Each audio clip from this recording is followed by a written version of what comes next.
Hi, my name is Christian. Um, Let me just tell you my story. It's pretty cool. Um, for starters, let's just say I wasn't born in America, and I was born in Mexico. I was abandoned by my mom at 43 days old. Um, so, it's okay. Um, my three aunts gathered around and were just um, sorry, talking about who was gonna take care of me, right? And one of them said that they would, and she did for about till I was 4 years old. So then she moved away to Texas, and then there was still another two, and another one took me in, and she took care of me for 2 years. But I mean, she was the nicest person I've ever met at that time. So much loved, and I really appreciated it. But her husband and her kids, they didn't like me. They were physically abusive, and so for those 2 years, they were just abusive to me for like bad. I didn't like when my aunt left her house because it was scary, and I remember just getting kicked to a wall, and yeah, well, then my aunt found out about it. She didn't want that for me, so I moved back with my dad and my grandma, and so my dad was on drugs and alcohol, and my grandma couldn't take care of me.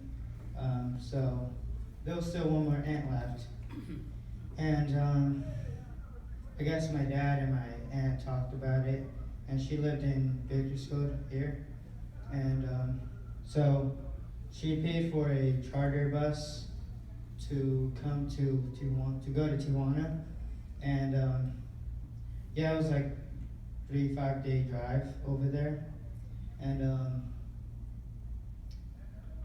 we met them like where the bus station is, everything, and that's the first time I met her. She was with my cousin, and she got us a hotel. We stayed in there, and it was the last night like I ever got to see my dad or anyone.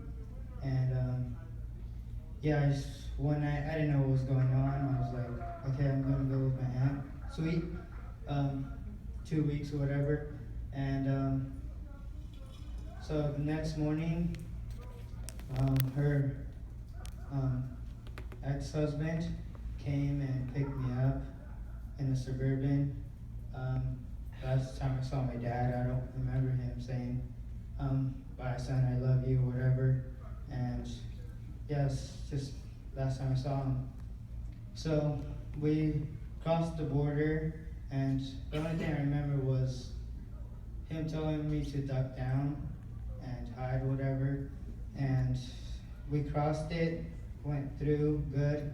I don't remember the drive, but we got to my aunt's house and everyone was there.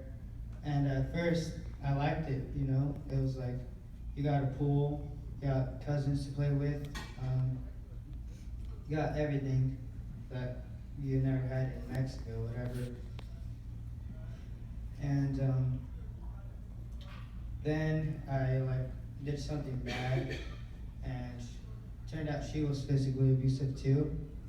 So I just remember her getting a belt. It had like crocodile skin on it with metal, and she would whoop me, and I was just like, okay, I want to go back. And then I was asking her, when do I get to go back with my dad? And she would say, she was joking around, it's like, oh, you'll go back soon, whatever. So then I realized I wasn't gonna go back. So I was like, oh no, I'm stuck here. And so yeah, it just kept getting worse and worse over the years. Well, I remember the third grade, coming home from school. I think one of my little cousins was sleeping, and I was locked outside. and I was ringing the doorbell, knocking. Nobody opened it. So then she was sleeping too, and since I woke her up from ringing the doorbell and knocking, and I woke up my little cousin, I got like the worst beating ever. It's like my back was all bruised up. I was bleeding on my back. I was crying really hard, and I was just like, okay, you know what? It's like, what's the point? So I was doing good in school, and then after that day, I was just like, why? And ever since then, I was just doing bad. Failing school, I changed in my behavior, and everything just like changed. It's like I lost that love that I needed. And so ever since then, she whooped me that hard for every mistake that I did.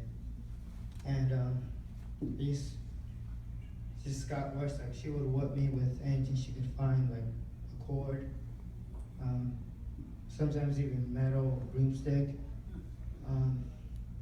whatever. It's like one time she like spanked me with the back of a knife, and I've been burned for running away from her.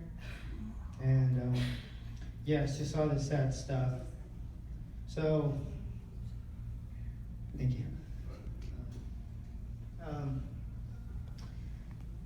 Yeah, I lived with my cousin, her son, and he didn't get hit as bad as me because he knew not to mess up or else that would happen. But he was depressed inside too. You know, we both went through that same stuff. And one day I just remember waking up because we all had to share a room, and I slept on the floor, just a blanket and a pillow. And I remember it was like an early start for school, and he woke up and his mom saw him, and then she asked him, why are you up so early? And he said, because I want to. And then, so she took that as like bad response, talking back, whatever. And she's been peer pressuring my uncle, her ex-husband again. And so yeah, he never really abused us or anything. So it was that peer pressure that got him, and he whooped him. Like I went to school, and I just remember it was the last period of my classes, and they called me up to the office, and then I saw officers and the dean right there, and other people. I saw my cousin sitting in my room, my uncle in another room. So I was like, what's going on? And he told me what had happened, and then so a social worker, county worker, took us and took us to the Jameson Center. So I'm like, well, I didn't know like what she was doing was illegal. She never told us it was illegal. So it's just always living in fear. And yeah, so we went to the Jameson Center. I'm like, this is a cool place. It's like, okay, no more physical abuse, no whatever, no hurting, no fear. So I really liked it. It was an awesome experience, and I got to meet other people that had been through stuff too. Yeah, and I got to stay there for 3 weeks. Guess couldn't find a home, and Kern Bridges picked me up, and they placed me with a family called the Hicks, and I'm like, okay, cool, I get a home now and a family, and I bet they're not abusive or anything. As a matter of fact, when I first went there, I was just like, okay, this is where I belong. And so we agreed to stay there, me and my cousin, and it was like, they did more. They're like something I never experienced. Like, loved me through my mistakes. They treated me as their own son, and it was just like, whoa! I like never wanted to leave this place, or I never want to go back. So it passed a year, and So then they had to move to Virginia, and I was pretty sad. I was like, okay, just like, who am I gonna go with? Do I get to go with you? And then they're like, you can, but it's gonna be hard work since you have court dates and everything. And then so I was going to church, and I made friends, and one football game. Since Mike, or my foster dad, he was the announcer for the football games, I got to go, and I got to talk with my youth pastor and I told him this same story. So when he left that football game, he was thinking to himself, like, if I could take him, I would, like in a heartbeat. So then a month later, something like that, Mike, he was really putting some deep thought into who I was going to stay with, and someone came in mind, and it was my youth pastor. And so yeah, he called him, and then everyone was all in. I was all in. I was like, I can't believe I'm like feeling this love, so much love right now. Even though they were gonna leave, but I'm still in contact with them. But anyways, yeah. So they asked me if they would like to adopt me, and I was like, yeah, I'm in. And it's just like, I mean, I've been through all this since I was little, and I never really felt that love of parents until someone picked me up.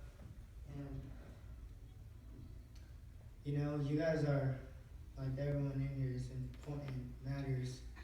You guys mean so much to me. I appreciate what you guys are doing.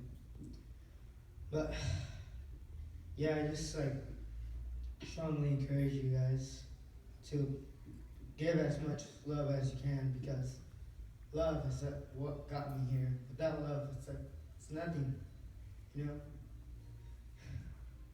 And I also strongly encourage you to love a kid and do not treat them any different, but love them as their own son or daughter, because it could really affect him or her. And I just want to leave you off with that. Really appreciate you guys, and thank you.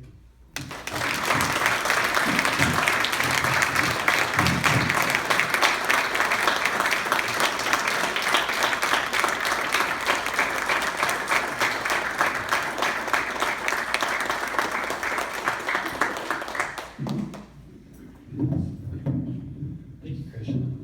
Nicely done. You guys know, our kids don't